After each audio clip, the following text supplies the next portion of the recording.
Why do people enjoy watching sports?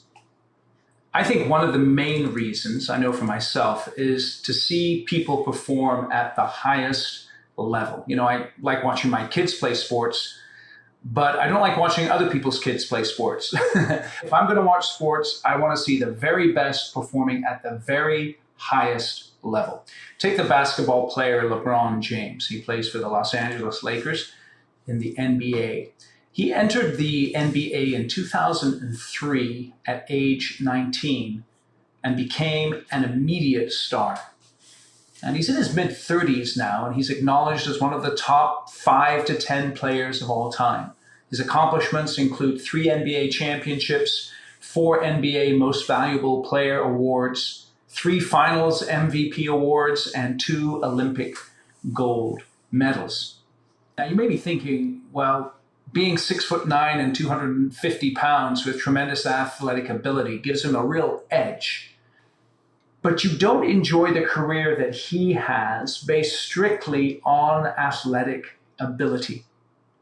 His success is not primarily the function of innate ability, but it's that ability combined with a dedication to ongoing skill development, the discipline to take care of his body, the cultivation of an outstanding competitive attitude, and also the people that he surrounds himself with. These things combine to produce his ongoing excellence. And I think that's why I really enjoy highly competitive sports, because you know that what you're seeing happening on the field is no accident.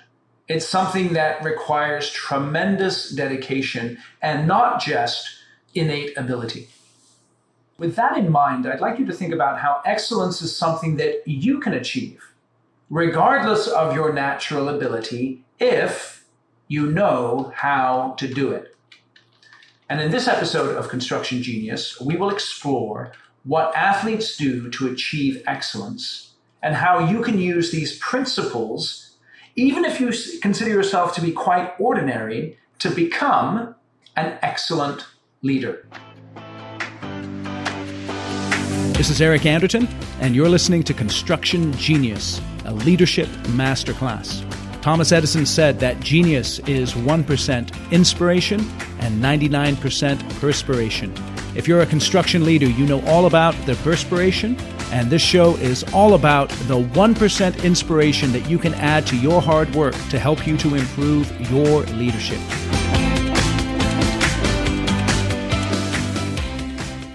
There's 3 things we're going to talk about in today's episode. The first thing is the areas of leadership excellence, and I'm going to share with you 7 areas of leadership excellence that you should focus on. Then self-imposed roadblocks to excellence.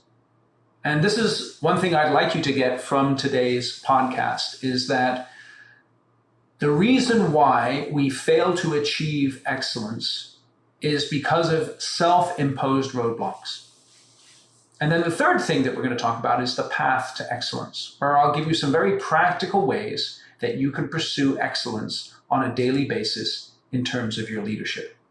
In the show notes, I'm going to link to a couple of different resources, including an extremely helpful paper by a gentleman named Daniel Chambliss. It was published in the 80s, and it's entitled The Mundanity of Excellence. And I really like that title because the idea of mundanity is that it's something ordinary.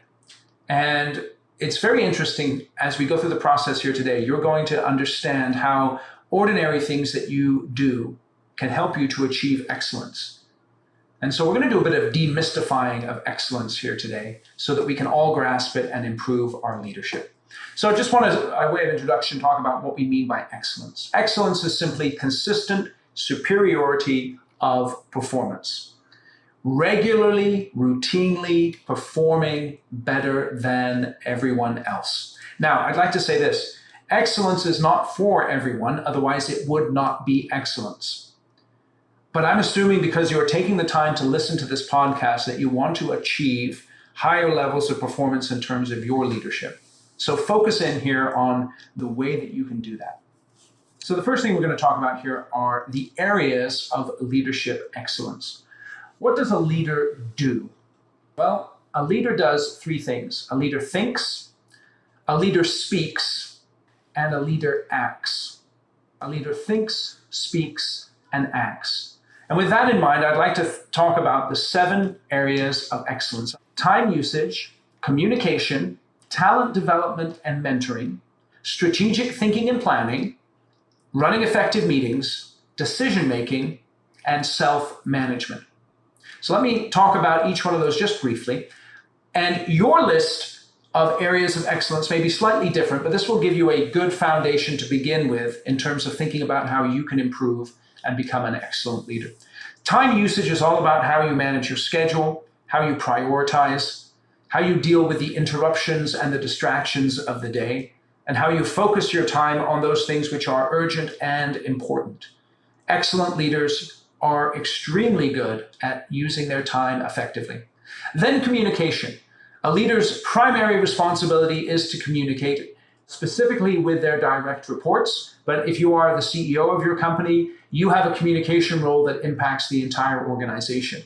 And great communicators focus in on being able to encourage others, hold others accountable, and recognize others. And that's something that you as a leader need to become excellent at. Talent development and mentoring is an area where many leaders, I find, fall short simply because they get focused on the task of leadership and the challenges that they face on a daily basis in running their business, and they don't necessarily think of the future and the way that the business will be growing or changing and the talent that needs to fill those particular roles. And that's where a leader has to be able to set aside quite a bit of time to think about talent development and then execute a talent development process. Then there's strategic thinking and planning. As a leader, you are responsible for working on your business, not just in your business, thinking about how are we going to be successful, and then along with your executive team, building plans that you can execute in order to achieve that success. And strategic thinking and planning is a skill that you can develop and become excellent at. Then running effective meetings. Meetings are often the bane of our existence, but the fact is, as leaders, we are in meetings much of the day. And those meetings, therefore, need to be effective. And you're going to be leading many meetings with clients, meetings with your internal team, meetings with your project partners. And as a result of that, you need to become excellent at running effective meetings. And then finally, self-management. And again, unfortunately, this is something that many leaders neglect. They don't manage their energy levels. They don't manage their temperament. They don't manage even their own physical well-being. They're not effective at that. But in order to be an excellent leader, you must manage yourself extremely well. So those are the 7 areas of excellence that you can focus on as a leader. Now, I'd like you to think of each one of these areas and think of the mechanics of each one. Do you think it's possible for you to improve your performance in all of these areas, or perhaps even one area? What if you could incrementally improve in one, perhaps on a 90-day basis, then perhaps another area, and begin to stack that improvement over time? What kind of impact would that have on your performance? How would that help you to achieve excellence? And as we get later on into the podcast, and as we talk about the path to excellence, we really want to break it down into simple, basic steps that you can take to improve your leadership. All right, so now let's talk about the second thing, the self-imposed roadblocks to excellence. And I'd like to tell you a story. When I was a teenager, I was in a rock and roll band. It's kind of a punk band. We played songs by The Clash and The Cure and folks like that, and we really enjoyed it. And I was the drummer in the band. And I just had a natural ability to drum. I could sit behind a kit. I could do it right now. I haven't drummed much in the last few years. If you had a basic rock and roll song, I could just bang out the rhythm and I could keep pretty good time. I just have natural rhythm. There's another guy. His name was Adam. I remember him. He was this skinny kid with curly hair. He's a good dude. And he was in another band in the school. And I tell you, when he first started playing, he absolutely sucked at the drums. He could not even keep a basic rhythm. And I remember just thinking, that guy's weak. And it's really interesting when we see the performance of an athlete, a musician, an artist at a high level, we look at them many times and we think, well, I can never do that.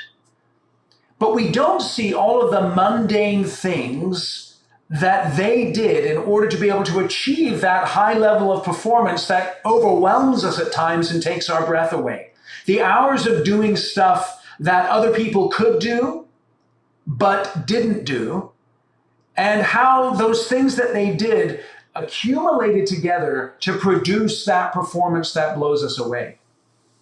Excellence is attainable, but by definition, not everyone attains it. And why is that? What are some of those roadblocks? Well, the first one, and I do believe these roadblocks are self-imposed, particularly when you are an adult. The first roadblock to excellence is understanding. Simply put, people don't understand how to achieve excellence. It's never been described to them or shown them the path to excellence. The second thing is people don't have the will to excellence, because though excellence is achievable, I believe for almost every person, and I strongly believe for every leader, not every leader wants to be excellent. And then the third roadblock is environment. And I believe that's self-imposed as well, because you have a choice as an adult about whom you will associate yourself with. And one of the reasons you don't achieve excellence, or we don't achieve excellence as leaders, is we don't associate ourselves with excellent leaders who we can observe and imitate and learn from. So rather than talk about talent and ability when it comes to excellence, we do better to look at what people actually do that creates outstanding performance. So let me go back to my little story about two drummers, right? I was one of them, and I was banging away on the drums, having a good time, doing pretty good. And then there was Adam. And like I said, Adam sucked. But you know what Adam did? He did everything that I did not do. He took lessons. He had a passion for the drums. He began to understand how to get better at drumming. He practiced the basics. He even hung out with musicians who were interested in really moving forward in their careers. And in an extremely short time, he became an excellent drummer. I was just the guy still behind the kit, banging away a little 4/4 rhythm or something like that. And he had just blown me completely out of the water. You could look at him and you could say he was excellent. But I'll tell you this, he did not have the same natural ability that I did. But what he did was he understood the road to excellence. He removed those roadblocks that I've talked about, and he pursued becoming a very good drummer.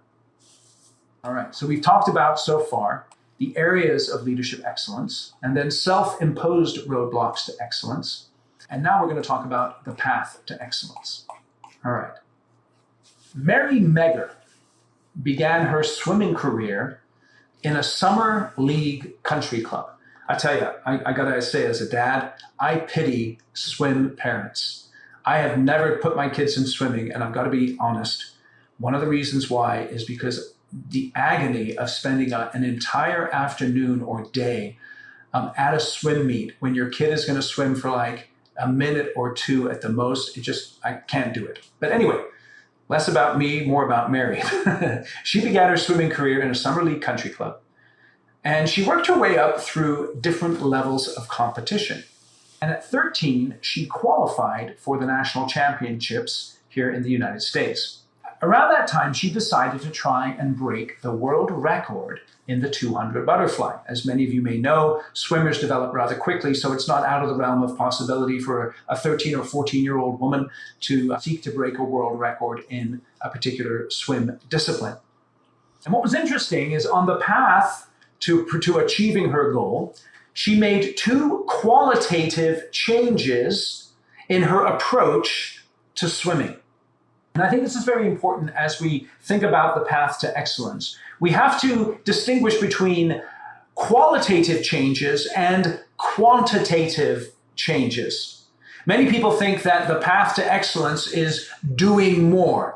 So in other words, if I'm going to become a high-performing athlete, I have to train more, train longer, all those kinds of things. And though there is a truth to quantitative increases being linked to achieving excellence, what's more important in the long run is qualitative changes. And this is particularly true when we take that out of the realm of athletics and put it in the realm of business, because in business, in running your company, you only have so much time in order to develop yourself and to achieve excellence. So it's critical that you work on those qualitative changes that enable you to achieve excellence. So let's talk about those qualitative changes that Mary made on her journey to try and break the world record. The first thing she did is she made a commitment to come on time to practice. Very interesting, isn't it? Very simple thing. It's not about how talented she was or wasn't. She simply made a commitment, I'm going to show up on time. And what she relates is that sense of discipline that she got just from that one decision. It began to filter through a variety of other decisions that she made as she was developing herself as a swimmer. And that leads to the second qualitative change that she made.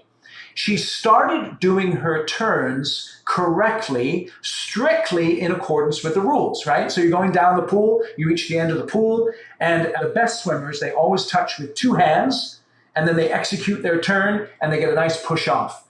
Lazy swimmers touch with one hand and it's a little less coordinated, it's a little less smooth.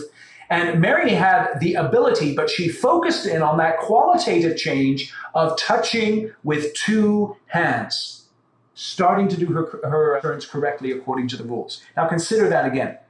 She made those two simple qualitative changes. She started showing up on time and she started doing all her turns correctly. Now, on this path to excellence, I'm going to give you a little acronym to help you to remember it. And it's TDAAT, because there's 5 things that you want to keep in mind in terms of the pathway to excellence. And those 5 things are technique, discipline, attitude, association, and time. TDAAT, right? Technique, discipline, attitude, association, and time. So let's talk about each one of those. Let's first start with technique. Okay, so Mary changed the way that she did her turns. That was a technical change, a qualitative technical change. That doesn't take any talent. It just takes understanding what you need to do and then disciplining yourself to do it consistently. Okay, so think about this. What are some techniques that you can use to improve your leadership? Think about the last time you had a one-on-one meeting with one of your direct reports. What types of questions did you ask them, or how did you frame those questions? In my experience, meeting with direct reports, in order to get into a rich conversation about some of the areas that they may be struggling with, some of the opportunities they see, some of the challenges that they have, asking open-ended questions is way more effective than asking closed-ended questions. A closed-ended question is one where someone can answer yes or no. An open-ended question is one where they cannot. They have to give a more expansive answer. And one of the things that you need to do as a leader is get into those relationships with your direct reports where they feel open about communicating with you and communicate with you clearly and effectively. And a simple way to do that is to change your questioning technique from asking closed-ended yes-no questions to asking open-ended questions. Okay? Another way that you could perhaps learn a technique that can impact your business is simply learning how to run effective meetings. I have a meeting template that I use with my clients and I teach my clients. I call it Kick-Ass Meetings. You can go to my website, ericanderton.com/K as in kangaroo, A as in apple, M as in Mary. Download that template. I'll link to it in the show notes. It's a short little report that will teach you how to run an effective problem-solving meeting. And so if you can learn the techniques of running an effective meeting, you don't have to be talented in any way. You can simply improve the way you run meetings by learning a few techniques and tricks and tips. Okay? Another technique that you can use that I found to be extremely helpful in terms of how I use my time is what I call time blocking. And again, this stuff is not rocket science. But what happens over time is that if you begin to implement some techniques in the areas of leadership that you struggle in, and you discipline yourself to implement those techniques, it really begins to change your performance. The idea of time blocking is very simple. I just block out a time in my calendar where I'm going to dedicate myself to achieving one thing and one thing only. So for instance, when I'm putting this podcast together, the way that I do it is by blocking out time and focusing on only doing that for a specific amount of time.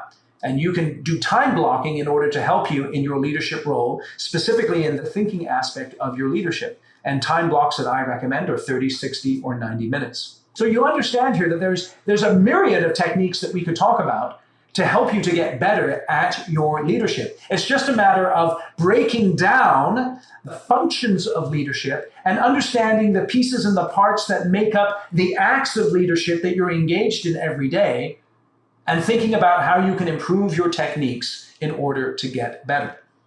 What's really interesting, the next part of the framework is discipline. Mike Tyson says this: do what you hate to do, but do it like you love it. That's what discipline is. Doing what you hate to do, but doing it like you love it.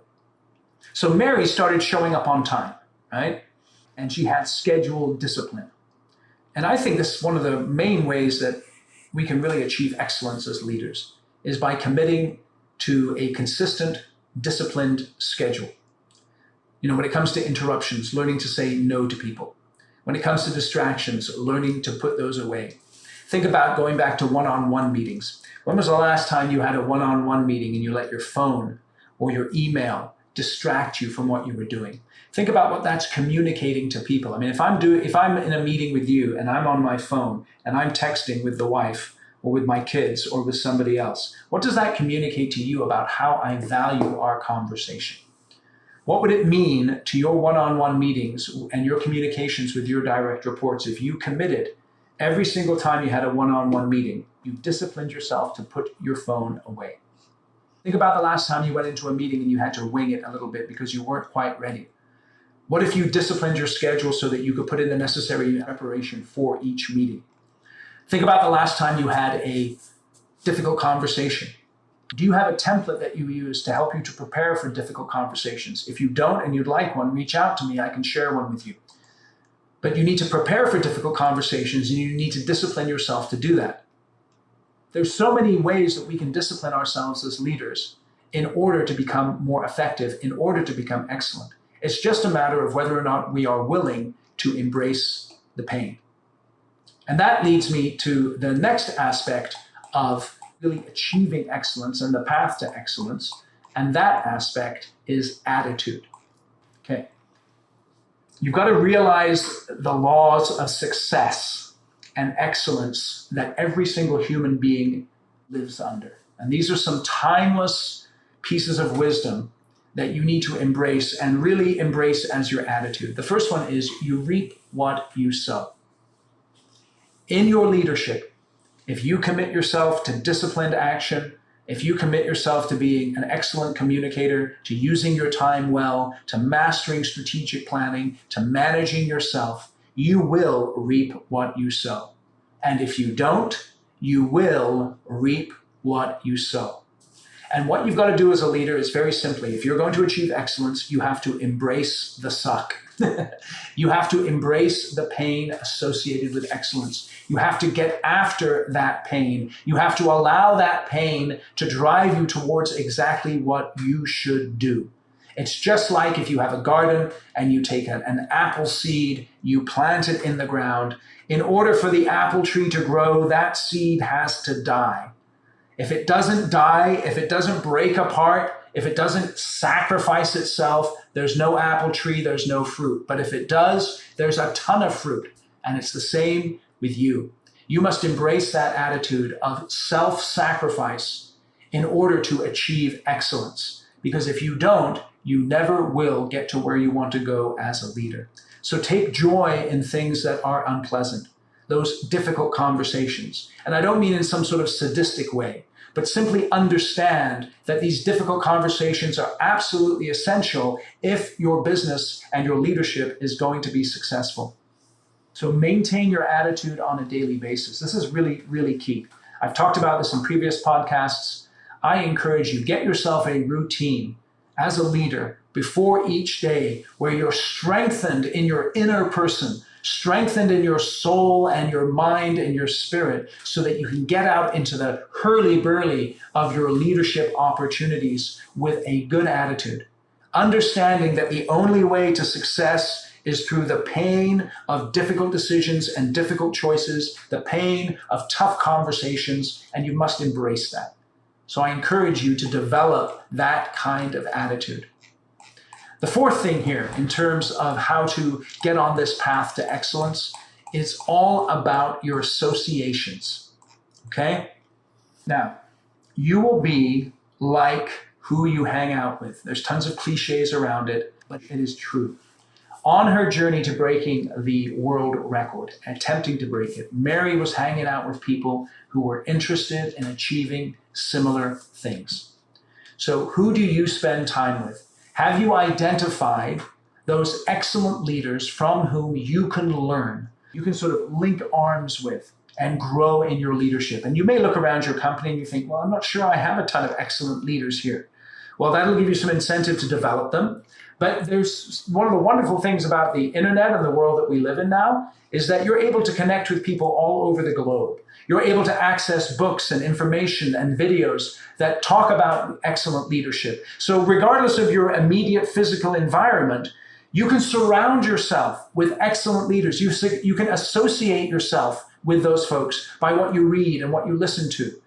And I encourage you, do your very best to actually get into physical contact with excellent leaders. Spend time with them, pick their brain, go into a meeting with an excellent leader like you know nothing, and just ask them questions. Ask them what they would do in a situation that perhaps you've just recently faced, and get to know them. Perhaps if you get the opportunity, observe them in action. Just observe them and see what rubs off through osmosis on you in terms of how they show up and how they handle themselves. That association is extremely important. And then the last thing in terms of this framework of how you get on this path to excellence is time. Excellence does not happen overnight. Again, when you're looking at someone perform on the television, they have spent thousands of hours doing mundane tasks and stacking those tasks together in order to be able to be on a first-class athletic team or sports team performing at the highest possible level. It won't happen overnight. But it will happen if you do the other things consistently, if you focus on your techniques, if you focus on your attitude and your discipline and your association. Over time, your excellence will build. So I encourage you to sweat the small stuff. Sweat the small stuff. Excellence is achieved by putting together all the small things performed well into a coherent whole.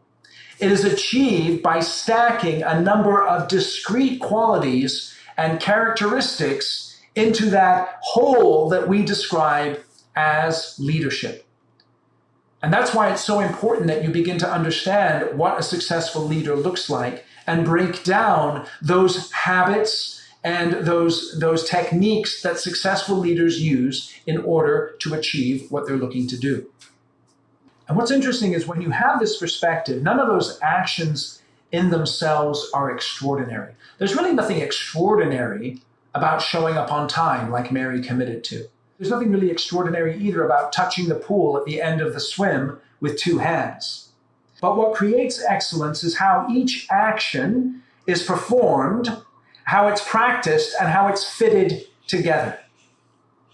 So within a year of that commitment to break the world record, Mary Megger broke it. she achieved her goal. And in 1984, she won 2 individual gold medals and another gold medal in a relay race, came back in 1988, won a bronze medal. So she consistently performed at a high level for a number of years. So let me give you a couple of examples here of achieving excellence. A number of years ago, I was working with a gentleman who had just come into a senior leadership role. And frankly, he was a little bit uncomfortable in that leadership role. And he was not performing excellently in the meetings of the executives. And so he made a very simple, technical, qualitative commitment. And that was he was going to prepare for each meeting. And then he made a shift in his attitude. And his attitude that he began to embrace was simply the mindset that I have a contribution to make to this organization. So instead of sitting in those meetings and thinking I've got nothing to say, He took upon the mindset, I have a contribution to make, otherwise I wouldn't be here. And he began to prepare more diligently for those meetings so that he could participate in an excellent manner. Another example, and this is one that I find with many, many different leaders. I've had this conversation many times in my executive coaching practice with some very, very successful leaders. And a very simple thing that you can do as a leader to be more effective, particularly in your communication, particularly in times of conflict and challenge, is to bite your tongue. I was chatting with a guy just this week, and I tell you, he does a great job. But one thing that he realizes is that in order to be effective as a leader, he needs to speak less and allow his people to go through the process of explaining to him the challenges that they're facing. He doesn't need to dive in and seek to fix things right away, and he doesn't need to express any frustration that he has through his words.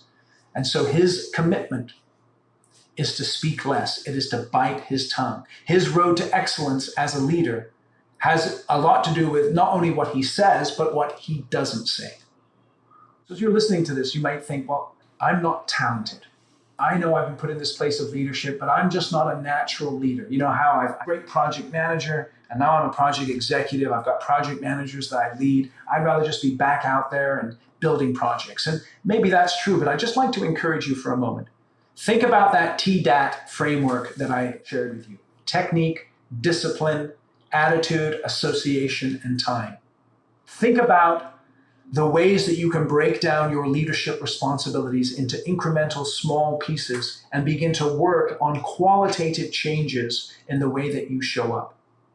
So instead of talking about talent and ability, which you may or may not have, ask yourself what people do that creates outstanding leadership performance. What do they do? Observe a great leader who tends to get people to open up.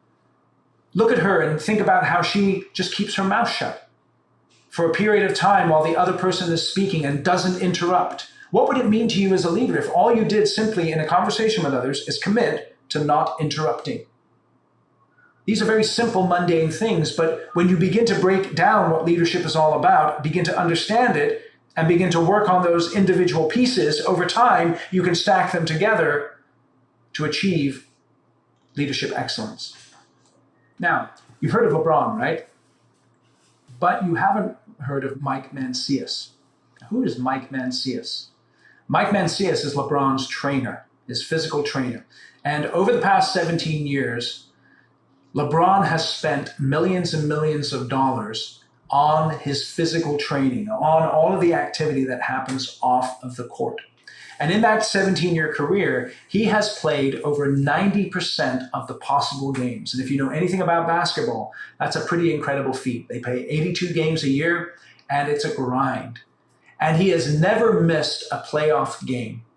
And it's a trip, because I remember seeing him at 19 and thinking, what a specimen. And at 35, and you know, I'm 50 now, right? Many of you listening to this are in your 30s, and you look at that guy at 35 just balling out in terrific shape, and you think, man, what a specimen. How awesome that is.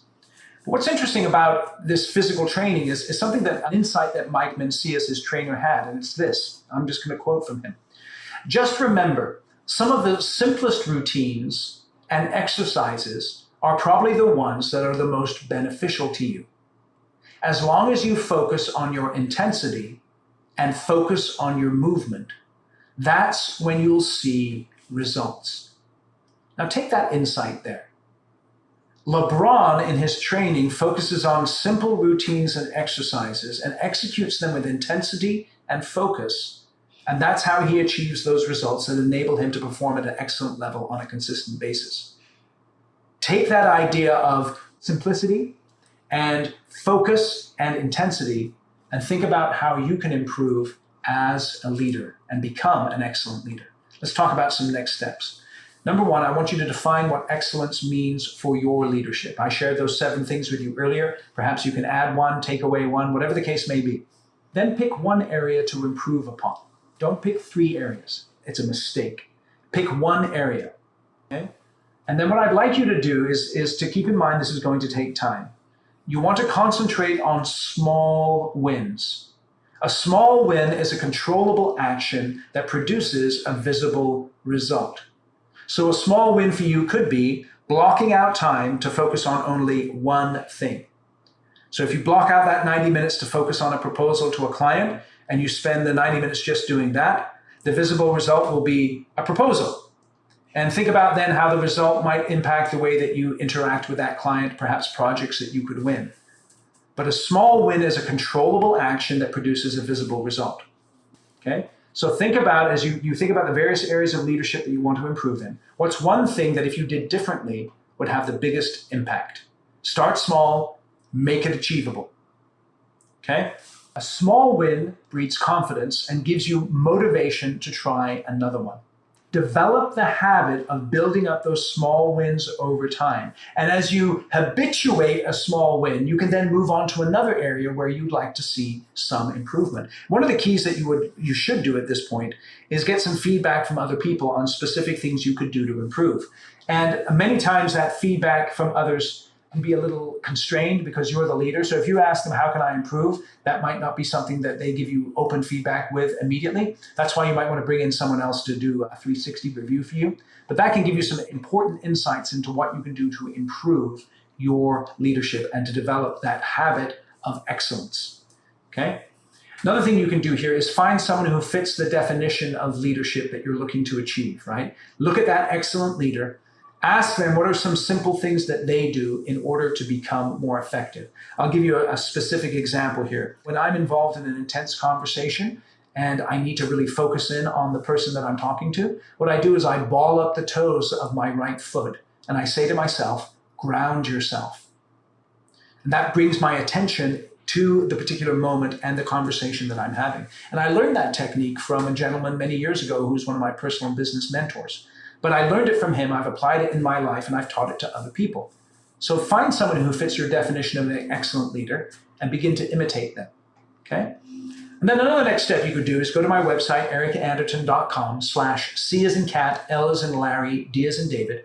Download the Construction Leaders Dashboard. It's a very simple little framework that you can take. It's free, and it will help you to define excellence and focus your effort and attention so that you can begin to make progress on this journey to excellence. And finally, I would encourage you, one of the ways that athletes achieve excellence is through excellent coaching. And if you are struggling in your leadership and you would like to consider some executive coaching, feel free to reach out to me on my website. I coach executives in construction companies, and I'd be more than happy to help you. The construction companies I work with range in size from 5 million all the way up to 1 billion, from CEOs down to project managers and project executives, superintendents. Feel free to reach out to me on my website, ericanderton.com.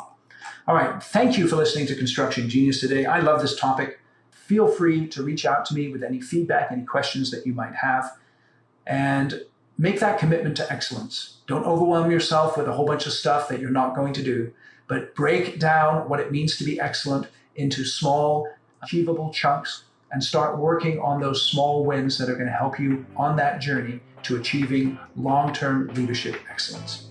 Thanks for listening today.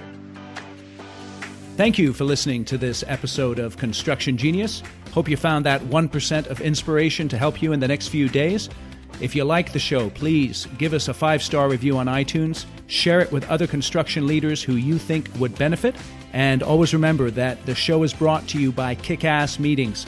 I've been working with construction leaders since 2004, teaching them how to run extremely effective problem-solving meetings that gets their people collaborating, taps into their creativity, and to get yourself a free copy of the Kick-Ass Meeting Report, go to www.ericanderton.com/kickassmeetings. Grab yourself that free report, read it, use it in your business. You'll find it extremely useful. And thanks again for listening.